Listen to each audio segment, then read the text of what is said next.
The dummy check was presented in our presence and is almost about a year now. The conditionalities, which even Rob Janet has said, seems to be a bit difficult. And I think that is what explained the low number of people that have accessed the fund. We would like to advise that since the Ministry of Mines and Steel Development are statutorily empowered to develop the sector, and then there is also Solid Mineral Development Fund. It is a fund also that has a statutory responsibility to fund the sector. So we will have, would like to suggest that instead of, channeling the financial support through the Bank of Industry, there is need for the ministry to have a rethink by involving the Solid Mineral Development Fund. Let them structure the funding disbursement in a way that resembles this Anchor Borrowers Program of CBN. The Rice Farmers Association of Nigeria has participated so much, and we now know that rice production has improved tremendously. So we would like a situation where these artisanal and small-scale miners should be assisted not necessarily with a loan, but with a kind of equipment support, equipment leasing support, so that the issue of collateral will not come off. If the Bank of Industry, option has to be met, because the ministry and the Bank of Industry must have, must have reached to a level of agreement. So it might not be possible, for instance, to cancel that agreement. But the equipment should be considered as collateral. That is in the issue of Bank of Industry. Then, on the other hand, the Ministry and Solid Mineral Development Fund should also package an intervention that focus on equipment leasing option, so that while the small-scale miners that can require up to that can apply for up to 100 million can go through the Bank of Industry, the artisanal miners who might not need that much can have equipment intervention through leasing option by Solid Mineral Development Fund and then the ministry. So if that is done, I think the critical aspect that has not been touched will have been touched. It is true that all the mining literatures are there, the agreements, the roadmap, all the mining literatures are there. But there is need, as a matter of urgency, to address the human angle, so that as farmers are celebrating, the miners will also be celebrating. Because the government intention as politician, the government intention to support the sector, social intention of supporting the sector should be accompanied by a practical measure such as the one that I have just mentioned. Thank you. Thank you very much, Alhaji Sani Shehu. We'll come back to you. Let's go over to our Lagos Network Studios, where we earlier introduced Mr. Ademola Gbadegesin. Of course, he's a mining investor. But Mr. Gbadegesin, tell us something about what your experience has been in recent years. Is the legal framework and the operating environment, as well as the operating environment, is this all right, or there are still issues? In particular, what is driving the mining sector and what needs to be done to further ramp it up? Well, good morning, Kingsley. So again, it's a pleasure to be back in the studio with you. and pleasure to be able to spend time with the Honorable Minister, Haji Sani, and the President of the Nigerian Women in Mining. As an investor in this sector, this is an exciting time for us. I think there have been many initiatives through the years in terms of turning the Nigerian mining sector around. But I think this is the first time that we've actually seen all of these initiatives coordinated and working in the same direction. In the past, we can really beat our chest that we have one of the best mining codes in the world. It's been acknowledged as such by many experts in different parts of the world. So the legal framework was never the issue. The fiscal framework as well is also very favorable. And in terms of the policy side, on paper, the policy implementation arm in terms of the structure of the ministry was also very sound. But now there's much more of an emphasis on implementation and coordination. So I'll take the example of the framework for the sector that has been developed. As Alhaji Sani said earlier, and also the Honorable Minister, the framework for the sector, the strategy document for the sector was prepared in conjunction with all stakeholders. And that's really probably the first time that we've seen anything like this, in the sense that not only did it involve input from mining operators, the government, it also involved input from communities, from the banking sector. So we have a document that represents a sound and well thought out plan. And it's now being implemented, but not just implemented in isolation. There's actually a strategy team that is tasked with monitoring the implementation of this framework. And that's very critical, because another big problem that the sector has had in the past is the lack of continuity. So you have situations where administrations change or a new minister is appointed, and we basically go back to square one. But in this scenario, through the wisdom of the Honorable Minister and the team at the ministry, there's a strategy team that's been put in place to actually monitor, and that ideally will stand from administration to administration to ensure that there's this continuity.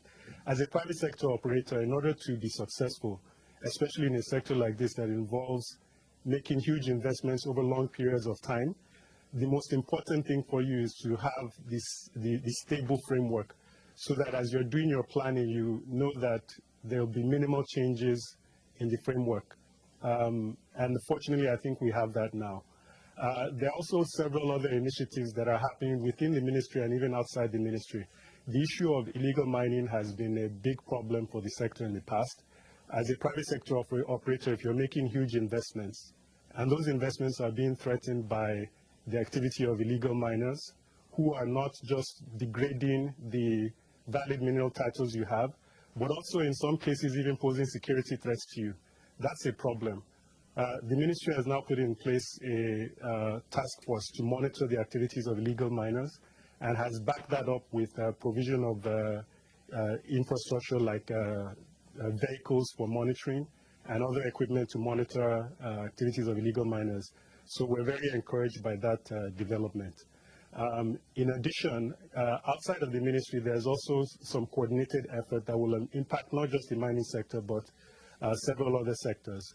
The recently completed ERGP focus labs were a very positive experience for some of us that have participated in that it looked at our issues not just on a superficial level, but digging deep down into what are the problems that are preventing private sector operators from developing and advancing.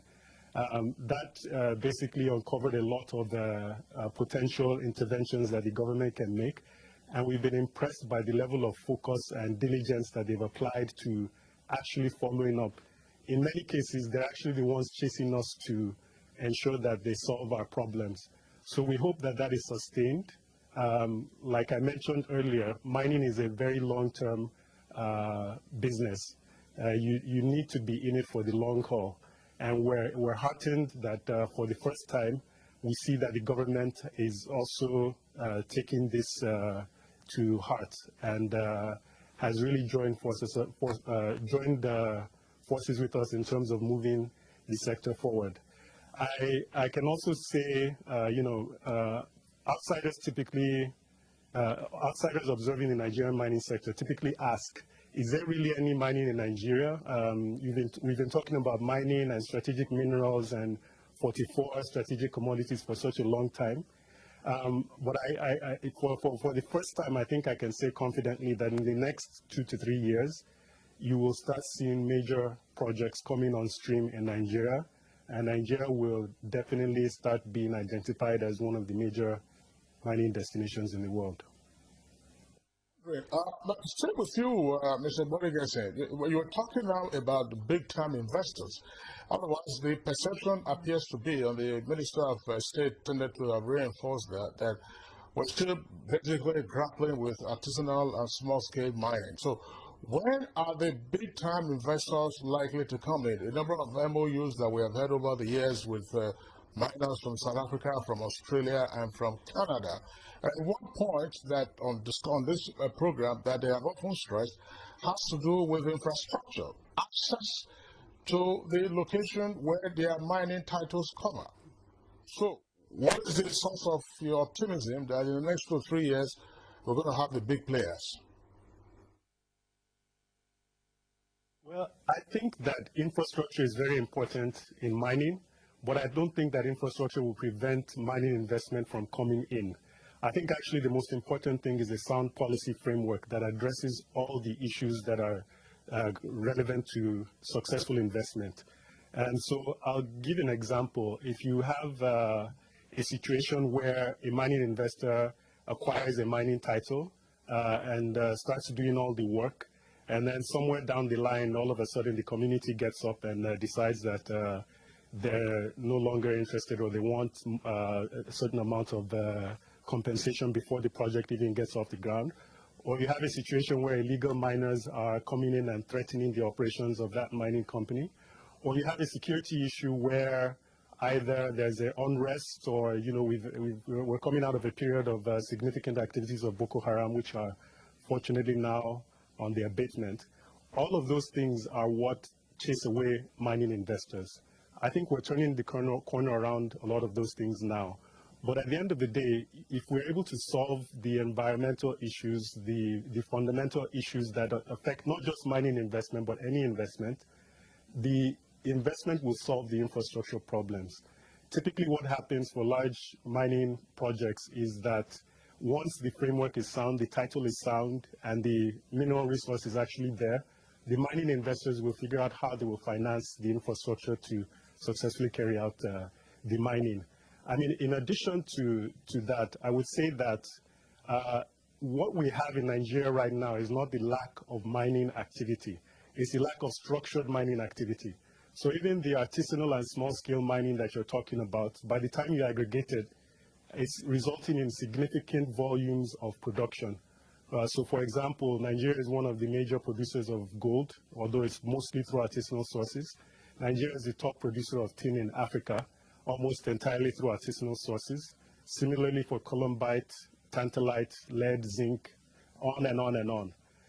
So the challenge of the government is to create the right framework to attract structured investment, so that these projects that are going, this mineral extraction that is going on through informal artisanal activities, and which is resulting in loss of revenue in the form of royalty and taxes for the government, can be brought into the formal sector and can result in positive development, positive contribution to GDP, catalyzing industrial development, and so on. Very much, Ademola Badejesin. We'll come back to you in the course of our conversation. It's still Good Morning Nigeria. We'll take a short break now. When we return, we'll continue our discussion on the mining sector under President Muhammad Buhari in the last 3 years. For 19 unbroken years, successive elected governments have tried to raise the bar in their efforts to deepen democracy and maintain its inherent principles in the heart of governance. So we ask, what's a big deal about the past 3 years of democratic rule in Nigeria under the present administration. Join me as I unfold the baggage put together by our correspondents in this special program to mark the 3rd year of the present administration.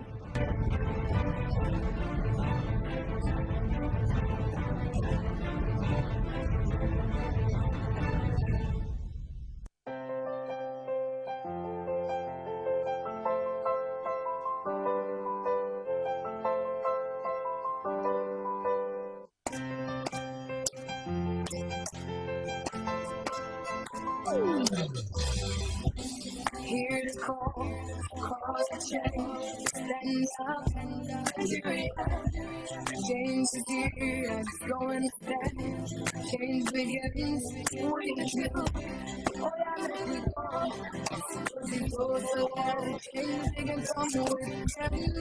Look at the eye of your ruler. Change begins with you and me. Change begins with me. Oh, change begins with me. Oh, change begins with me.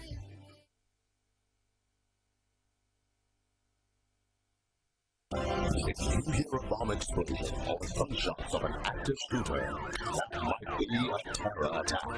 At such times, always remember 3 action words. Run, hide, report.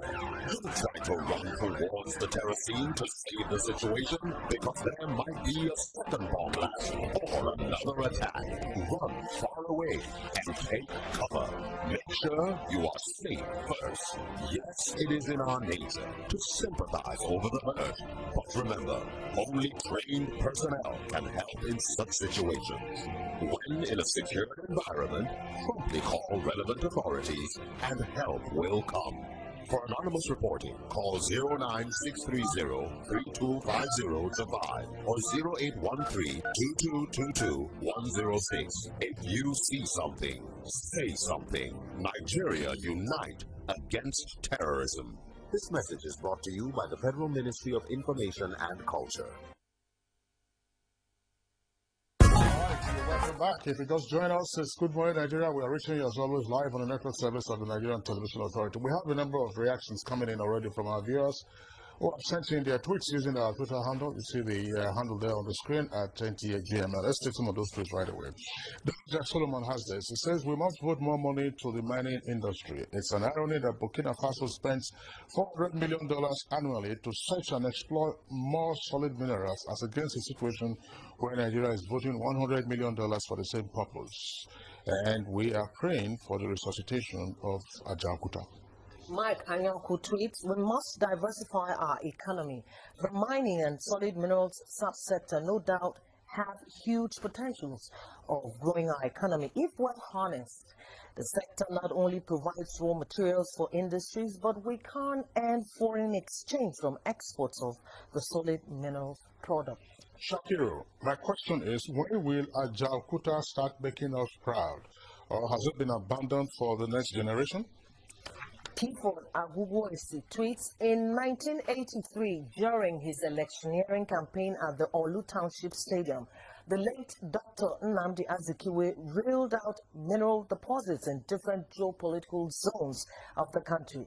Now, do we have a clear mapping of these natural resources, and what coherent measures are in place to explore and exploit these for national development? All right, Joy, that's what the Honorable Minister was talking about with regard to data. We have more updated data now, mapping out our 44 solid minerals for commercial exploitation. Simon Michael Amako asked on that point. It says we are pleased about the potential in the mining sector. However, for us to derive maximum benefit, government should stay off and allow private sector to drive the sector as is done elsewhere in the world. Otherwise, we'll be talking about potential forever. And this one is from Silvanus Okon. He tweets, several mining sites in northern Nigeria are most likely not licensed, and the revenue which ought to be consolidated into the Federation account are not accrued. There's a need for these reforms to address these issues. Chris Simeon tweets, Nigeria is endowed with huge mineral resources, but they remain untapped. Solid minerals boost the economy of the country if the government designs and plans modalities to develop the sector and make it stand firm. That's the purpose of the roadmap, I believe, and the new governance framework. And the next one is from Dele Jack Solomon Medj. As it stands, aside agri, the mining sector is the only viable source to contribute optimally to diversifying Nigeria's economy's revenue base and creating jobs and economic opportunity for the nation. This is the roadmap for sustainable growth and development in Nigeria. That's key in. Absolutely. John, let's go to the second set of tweets that we have. Daniel Anthony has this tweet. He says the minister was talking about purchase of new vehicles for monitoring, but we have better technologies that can cover both the mineral sites and activities of miners. And here is another one from Clifford.